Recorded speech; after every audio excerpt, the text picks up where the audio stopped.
விஜய் குறித்து பாஜகவுடைய முன்னாள் மாநில தலைவர் அண்ணாமலை ஒரு கருத்து சொல்லியிருக்காரு. அதாவது விஜய் கிட்ட என்ஜின் இருக்கானே தெரியல, என்ஜின் இருந்தாலும் ஃபியூல் இல்லை, என்ஜினை ஓடுறதுக்கு டிரைவர் இல்லை அப்படின்ற மாதிரி கருத்து சொல்லியிருக்காரு. இந்த கருத்து எப்படி பார்க்குறோம்? டிவிகேவை பொறுத்தவரையிலும் தமிழக மக்கள் முடிவு செய்திருக்கிறார்கள் தெளிவாக. 2 இயக்கங்களே இந்த நாட்டை ஆள வேண்டுமா, புதிதாக ஒருவர் தோன்ற வேண்டும் என்ற எண்ணங்களோடு தான் இந்த இயக்கம் இன்றைக்கு வீரநடை போட்டுக் கொண்டிருக்கிறது. பல கோடி ரூபாய் வருவாயை இழந்தாலும் மக்கள் பணியாற்றுவதற்காக ஒரு துணிந்து வந்திருக்கிறார் ஒரு இளைஞர் என்ற முறையில் டிவிகேவுடைய தலைவர், வெற்றி தலைவர் என்று அவரை பற்றி எல்லோருமே கருத்து சொல்வதற்கு காரணம், எல்லோருக்கும் பயம் என்ற அச்சம் இருக்கிறது. வெற்றி என்ற முடியாது என்ற இலக்கை எட்டுவதன் காரணமாகத்தான் இவர்கள் இந்த கருத்துக்களை வெளிப்படுத்தி கொண்டிருக்கிறார்களே தவிர ஒவ்வொருவருக்கும் தோல்வி பயம் ஒவ்வொருவருக்கும் உருவாகியிருக்கிறது. குறிப்பாக சில பேருக்கு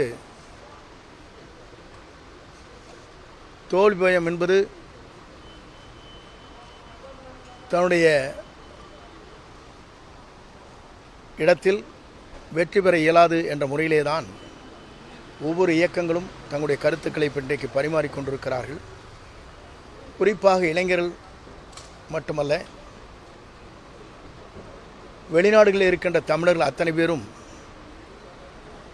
தேர்தல் தமிழ்நாட்டில் எப்போது நடைபெறப் போகிறது என்பதற்காக 3 லட்சம் பேர்கள் பதிவு செய்திருக்கிற வரலாறு தமிழ்நாட்டிலே உலக வரலாற்றில், இந்திய வரலாற்றில் இடம்பெற இருக்கிறது. ஆகிய ஒரு புதிய தலைமை தமிழகத்தை ஆள வேண்டும், அதுவும் நம்முடைய வெற்றி கழகத்துடைய தலைவர் ஆள வேண்டும் என்ற நோக்கம் புதிதாக வாக்களிக்கின்ற ஒவ்வொருவருடைய எண்ணங்களிலும் இருக்கிறது. 35 வயதுக்கு கீழே இருக்கிற அத்தனை பேருடைய ஒருமித்த கருத்தாக இது பிரதிபலித்து கொண்டிருக்கிறது. அந்த பிரதிபலிப்பின் மூலமாக நேற்றைய தினம் கூட நான் சில நிகழ்ச்சிக்கு செல்கிற போது குழந்தைகள் தங்களுடைய தாய் தந்தையிடத்தில் பெரியவரிடத்திலும் நம்முடைய வெற்றி கழகத்துடைய தலைவருக்கு வாக்களிக்க வேண்டும் என்று குழந்தைகள் வற்புறுத்துவதாக கூட எங்களிடத்தில் சொன்னார்கள். நான் ஏறத்தாழ நேற்று 72 நிகழ்ச்சியிலே கலந்து கொண்டேன். ஆக வெற்றி என்பது மக்கள் சக்தியால் யாராலும் தடுக்க இயலாது. அவர்தான் 2026 தமிழ்நாட்டுடைய முதலமைச்சராக வருவார். 234 அவர் வெற்றி பெறுவார் என்பதை நான் மகிழ்ச்சியோடு தெரிவித்துக் கொள்கிறேன். இப்போ நேரடியாகவே தாவேக்காவை விமர்சிக்க ஆரம்பிச்சிருக்காங்க. காரணம் அவருடைய தோல்வி பயம்.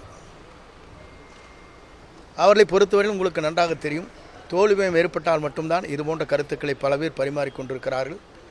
வெற்றி பெற வேண்டும் என்று சொன்னால் நேரடியாக திமுகவிடத்திலே பேச வேண்டும் என்பதை பி டீமாக யார் செயல்படுகிறார் என்பதை நாட்டு மக்கள் தெரிந்து கொண்டிருக்கிறார்கள்.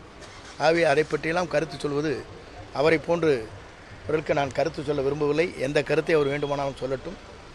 ஆனால் தோல்வி பயம் என்பது அவர்களுக்கு ஏற்பட்ட காரணத்தின் அடிப்படையிலே தான் இதுபோன்ற கருத்துக்களை வெளிப்படுத்தி கொண்டிருக்கிறார்களே தவிர, இன்று பார்க்கின்ற போது உங்களுக்கு தெரியும், ஒவ்வொரு நாளைக்கு ஒரு தேர்தல் அறிக்கை என்பது மொத்தமாக கொடுக்கப்பட வேண்டியது. ஒவ்வொரு நாளும் சிந்தித்து தேர்தல் அறிக்கை கொடுக்கிறார் என்று சொன்னாலே எவ்வளவு தோல்வி பயம் இருக்கிறது என்பதை நீங்கள் புரிந்து கொள்ள வேண்டும். ஓபிஎஸ் நிலை என்ன? ஓபிஎஸ் ஏதாவது பேசுவார்த்தை எது பண்ணிட்டு இருக்கிறாரா? வருவார் அவர்